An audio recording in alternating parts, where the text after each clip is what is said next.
welcome back, listeners, to the Mindful Living podcast with your host, Sana.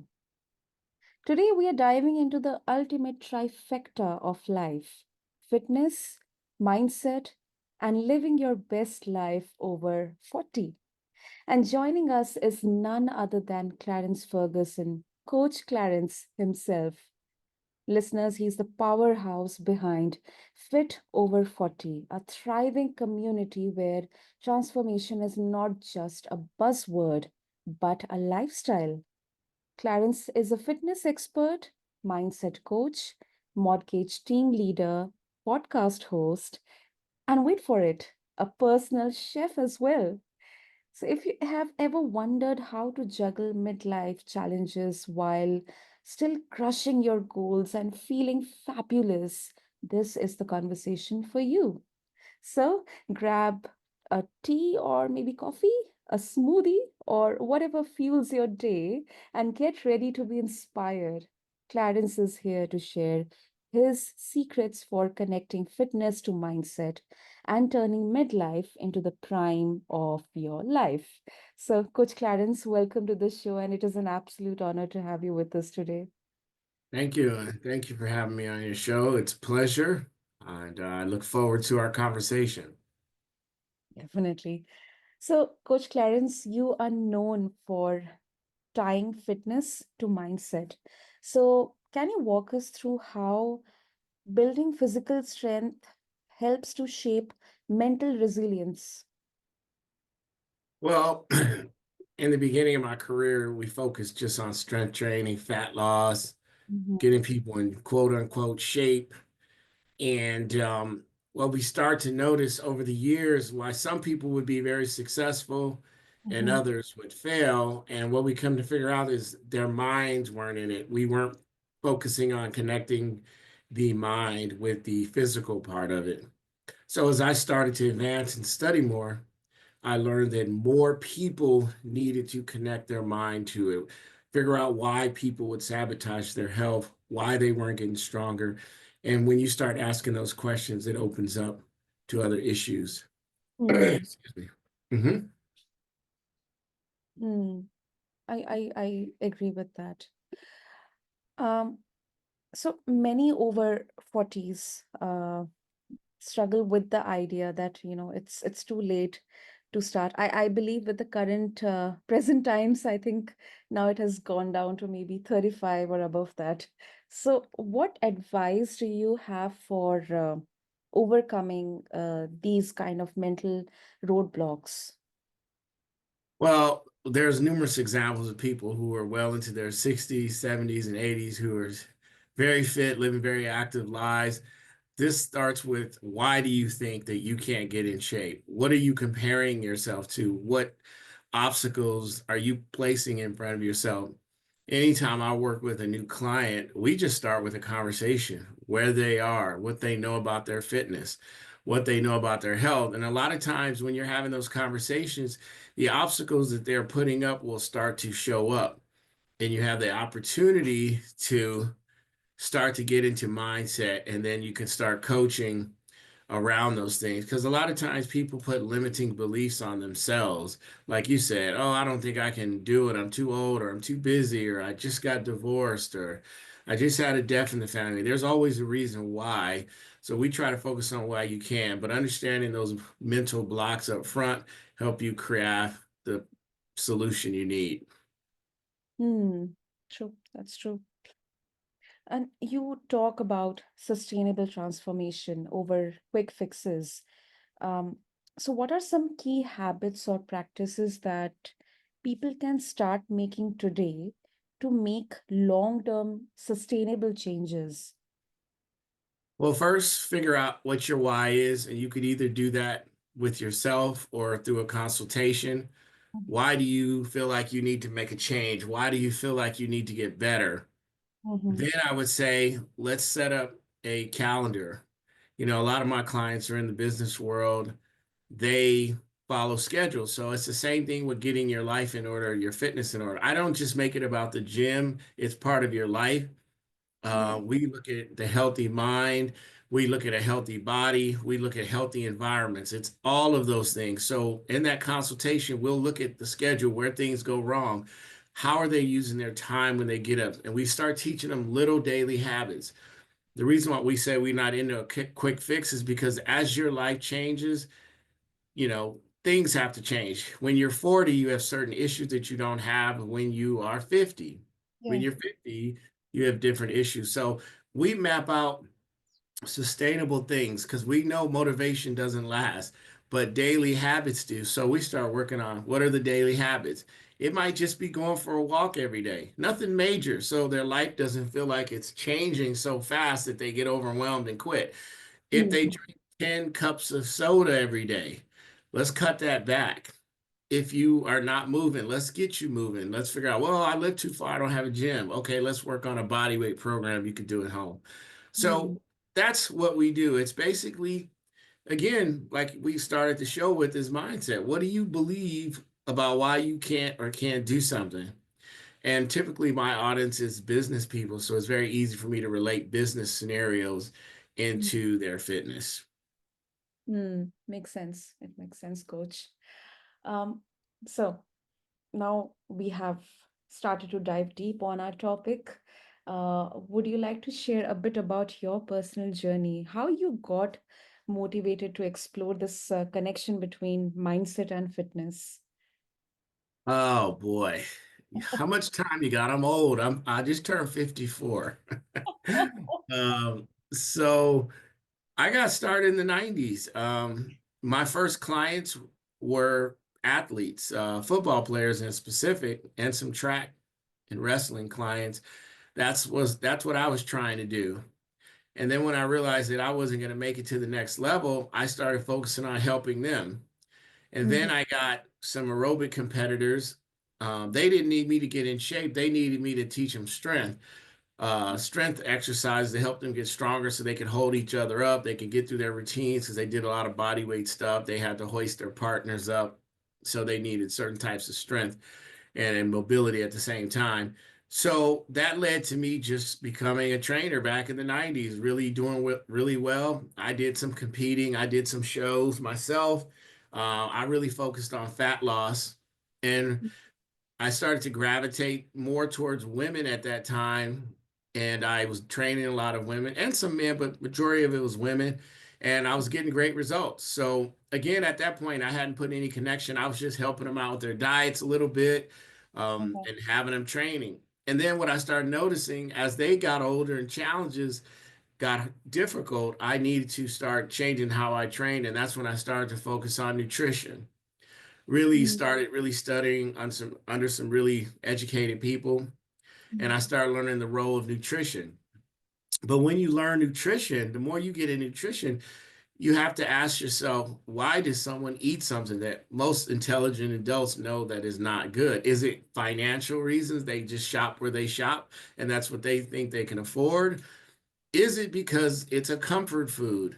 Is it because that's what they know? Maybe that's their culture. Again, all mindset stuff. So we have to start digging into the why, because anyone can show you how to do a push-up, anyone can put you on a diet, but the real challenge is getting your mindset in tune with your goals so True. that the rest of it becomes easy. So over the last 34 years, that's what I've been doing, getting better. I actually have an accountability coach. I have a guy who works with me, and Mm. basically it's just to have another set of eyes to hold me accountable because you typically, even if you're a very disciplined person, it's always better to have another person who watches. Even some of the best athletes, they have hitting coaches, they have shooting coaches. A boxer has a trainer, a jujitsu guy has a guy who's better than him to show him. So you always, Mm. coaching is important. It holds you accountable and it helps you get better each time. True. That's true. Lovely, lovely, wonderful, wonderful, coach. Um, so what's your go-to advice for those in their 40s or are just on the brink of it and beyond, who feel their energy levels are depleting? Map out your day, take a look at your day, be realistic about your goals. Like a lot of people right now over here in America are the holidays, our big holidays are coming up. Next week, we have Thanksgiving, the big feast. Then we have Christmas and all these other holidays that come around the end of the year. And people are freaking out. And it's really just take it easy. It didn't take you 1 minute to get into your 40s and 50s. So it's not going to take a minute to get it back off if you want to lose weight or maybe you want to get stronger. I would just say relax, get a plan, and execute the plan. Get coaching. It is a silly in this day and age with all the information that's out there to not have someone coaching you or having someone. There's so much information. Yeah. You could do your research. You can hire people. You can get in groups with other like-minded people. Like I have a group on Facebook. It's called Bit Over 40 with Coach Clarence, and it's free.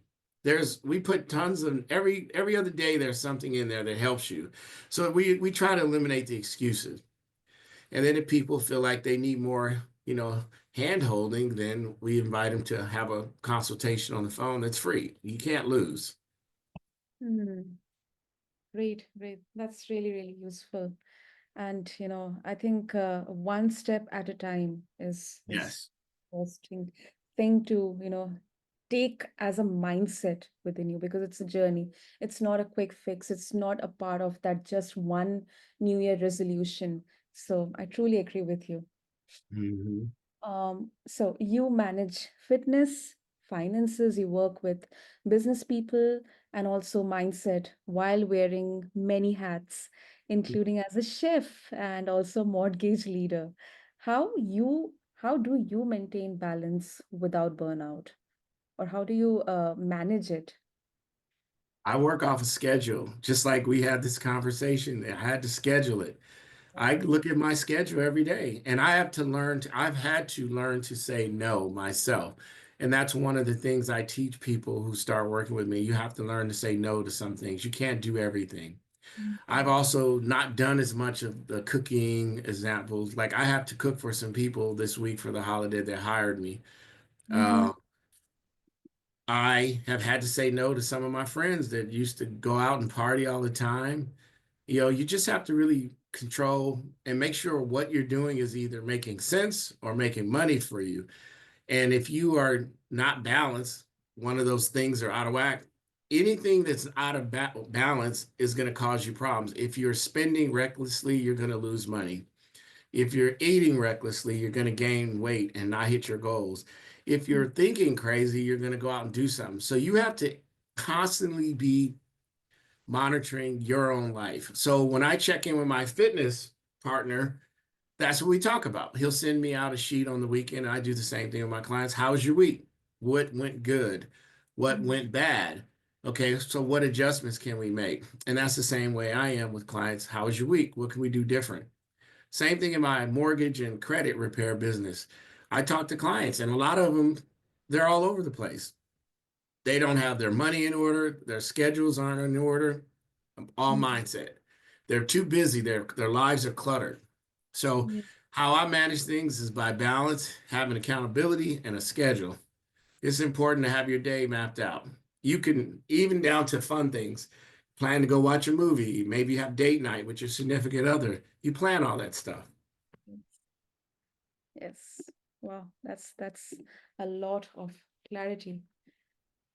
Great. So before we wrap up, Coach, some people would argue that mindset and motivation alone aren't enough without external support systems. So, do you think self-discipline is something which is overrated?